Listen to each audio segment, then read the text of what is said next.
আমি তো আপনার কাজ করতে পারবো না, আপনি কি আমার কাজটা করতে পারবেন? আসসালামু আলাইকুম, আশা করি সবাই ভালো আছেন। তো আপনাদের উদ্দেশ্যে কিছু কথা বলবো। তো আপনারা হচ্ছে এই ছাত্রদের উদ্দেশ্যে বলবো। তো আপনাদের কাজ কিন্তু হচ্ছে গাড়ি আটকানো না, রাস্তায় গাড়ি আটকানো না, রাস্তায় গাড়ি চেকও করে না, ঠিক আছে? এগুলো কিন্তু আপনাদের কাজ না। আপনাদের কাজ হচ্ছে পড়ালেখা করা, ঠিক আছে?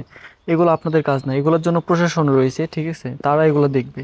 আপনাদের কোনো কমপ্লেইন থাকলে আপনারা অবশ্যই কমপ্লেইন করবেন, ঠিক আছে? সেই অনুযায়ী কাজ হবে। বাট আপনাদের কাজ কিন্তু এগুলো না।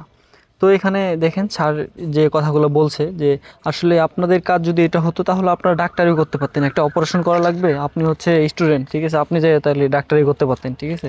আপনি প্রেসক্রিপশন লিখতে পারতেন। তো আপনি তো লিখতে পারবেন, আপনি পারবেন। যদি আপনি পারেন তাহলে হচ্ছে আপনি এই কাজও পারবেন। তো স্যার যে কথাগুলো বলে মনোযোগ দিয়ে শুনেন।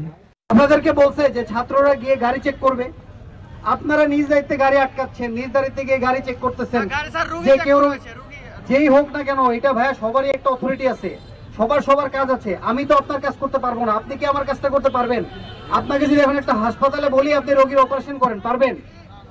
যার যার কাজ তাকে করতে দিতে হবে, যার যার কাজ তাকে করতে হবে। সবাই মিলে সহযোগিতা করলে তাহলে একটা সুশৃঙ্খল পরিবেশ হবে। বুঝতে পারছেন? আপনাদের দাবি দেওয়া যৌক্তিক কি অযৌক্তিক এটা প্রশাসন সরকার নির্ধারণ করবে।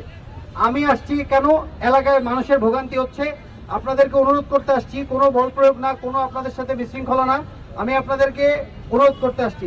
এখানে ম্যাক্সিমামই আমার বয়সে কম বেশি ছোট বড় হইতে পারে, অধিকাংশই ছোট হওয়ার কথা বয়সে। তো আমি আপনাদেরকে ছোট ভাই হিসাবে আমি আপনাদেরকে অনুরোধ করতে আসছি যে দয়া করে আপনাদের দাবিগুলো প্রশাসনের মাধ্যমে সরকারের কাছে দেন। এইভাবে মানুষের ভোগান্তি করেন না। এখানে অনেক লোক থাকতে পারে, যার এখানে অনেক গাড়িতে মাছ থাকতে পারে, যেটা হয়তো সময় মতো ঢাকা না বোঝালে গাড়ির মাছগুলো নষ্ট হয়ে যাবে। এই যে একটা মানুষ, এখানে এমন কেউ নাই যে রাজার ছেলে, সবাই দিন আনে দিন খায়। একটা ট্রাক এখানে আটকে আছে, তার ভিতরে অনেক মূল্যবান জিনিস থাকতে পারে, সবজি থাকতে পারে, যেটা অধিক সময় থাকার কারণে নষ্ট পচে যেতে পারে। এই কৃষক, এই ট্রাক ড্রাইভারের দোষটা কি? আপনি বলতেছেন আপনার পেটে লাথি মারতেছে, এইটা সরকার প্রশাসন নির্ধারণ করবে।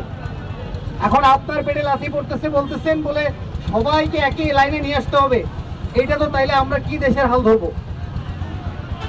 দয়া করে আপনারা